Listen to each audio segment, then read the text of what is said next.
Anything is possible. It started with a dream. Our passion made a difference and built a family. We've grown Hello, together. you're with Libby from libbystampz.com.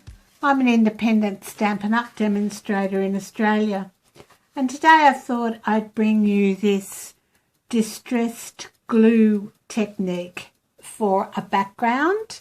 This card I've used basic grey and shimmery white with some vellum and the black, sparkly ribbon.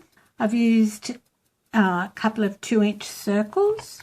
I've used the Doily from Doily Wishes dies, and I've used the flower here from Wild Rose dies. I've also used the Subtles embossing folder and the absolutely Argyle 3D embossing folder. So I'll just lift that up so you can see that a bit closer. Anyway, this technique's a bit of fun and quite quick, and you could use it on scrapbooks or cards.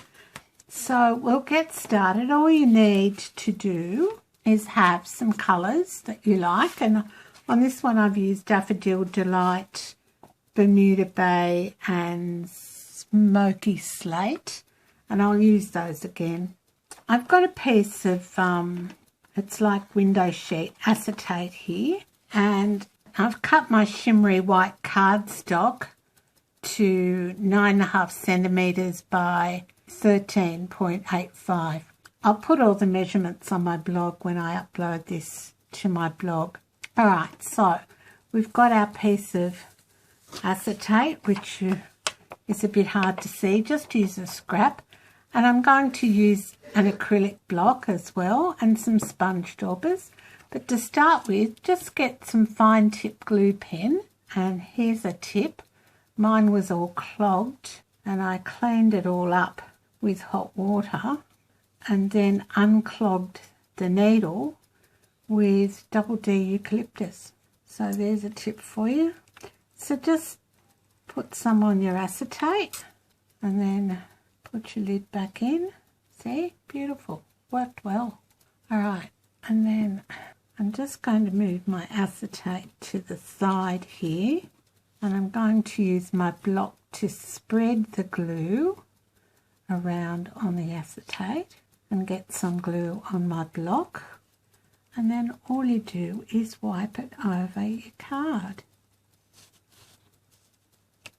Now some of it may get a bit stuck, but that's all right. So that's all you do. Now you need to let that dry, and a good tip for cleaning your block straight away is just to get a wet wipe and clean your block off. And failing that, some double D eucalyptus oil will do well, but look nice and clean. I've used this block twice today for this technique, so let that dry. That'll take a couple of minutes. All right, so that's nice and dry now, and then I'm going to come in with some Daffodil Delight ink. So I'm using the same colours as I used before, and a sponge dauber. Now every background that you do will be different, so no two backgrounds are the same. So Daffodil Delight, and just come in and add a bit of colour where you'd like it. I use a swirling sort of motion, and you'll see how the ink grabs the colour. Maybe a tiny bit more. Alright, so that's our Daffodil Delight. The sponge daubers come in really handy for these, and I've labelled all mine so I can reuse them on the same colour.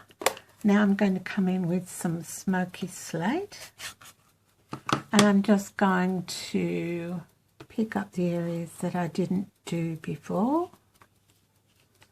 Start off your card a bit and then swirl on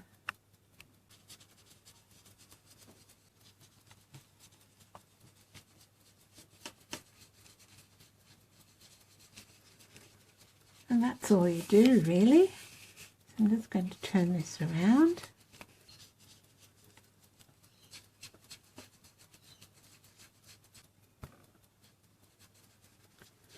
and add the colour, and make sure I've got the edges covered too with that smoky slate. Alright, and then our last colour is going to be Bermuda Bay, and we're going to go over the whole card front. So in with Bermuda Bay, same again, just go over the whole card and it'll pick up the colour. So that's our distressed glue technique. That's as easy as it is.